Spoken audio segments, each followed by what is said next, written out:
Joining me now, as he does every Monday, is best-selling author of The War on the West, Douglas Murray.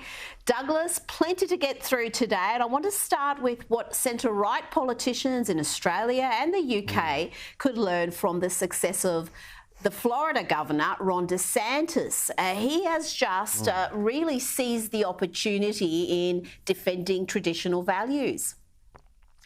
He has. As you know, Rita, the big question around the upcoming American election, the presidential election in 2024 is, will Donald Trump run or won't he? And everyone pretty much agrees by now that he'll run if he thinks he can get the nomination and then win. And if he doesn't think that, then he won't run. The main challenger at the moment is Governor of Florida, Ron DeSantis, who is now on an even pegging with Donald Trump among Republican voters. And in some polls, is actually shown superseding Donald Trump in the polls among Republican voters. And this is very interesting.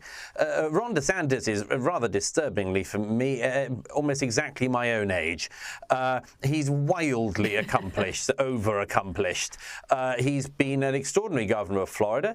He, of course, took the very difficult, but in the end, vindicated decision to not shut Florida down during the pandemic of 2020. That was a very bold decision, but actually Florida didn't have a death rate, wildly disproportionate once you take in age of population and much more.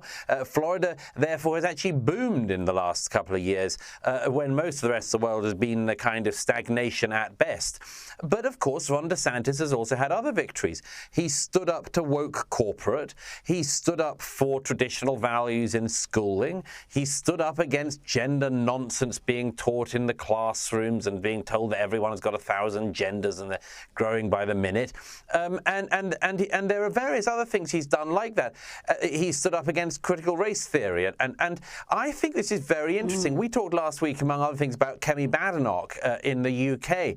Very talented young politician, also a young politician, certainly by American standards. But this one in the UK, Kemi Badenoch, who also has stood up for just some traditional common sense ideas and has also seen an enormous surge in popularity. So I think, yes, you're right, Rita, there is something that must be learned from this.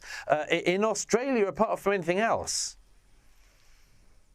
I live in hope, but our politicians, the Conservative ones here, seem just not to have the courage to seize these opportunities and stand up for values of at least half the population. And Ron DeSantis, his political instincts are very similar to Trump. He's more polished, more astute, probably, than Trump, but his political instincts, you would say, mirror the former president's. They do in certain ways, yes. And I think really the reason why there's a sort of growing feeling for DeSantis is he doesn't come with all the baggage that Donald Trump by this point certainly does come with. I mean, I think that if Donald Trump does win the Republican nomination, you'll see a very, very mobilized Democrat vote in 2024. So there's a sort of hope, I think, among some Republicans that perhaps people could say to Donald Trump, to the extent you did, some good, we acknowledge that, we thank you for that, but it's time to move on with a new generation. After all, and as we've discussed before, Rita, the next generation would be fought between somebody approaching 80 and somebody over the age of 80. And at some point, the octogenarians have got to let their grip on power go. But you're right, Rita, one quick point on this about Australia in particular. You say the opportunity, and exactly, it's an opportunity.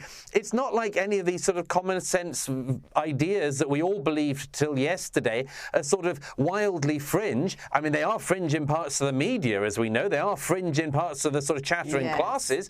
But most of the general public agree with this stuff. It's just a lack of guts and leadership, I'm afraid, among a lot of conservative leaders across the Western world.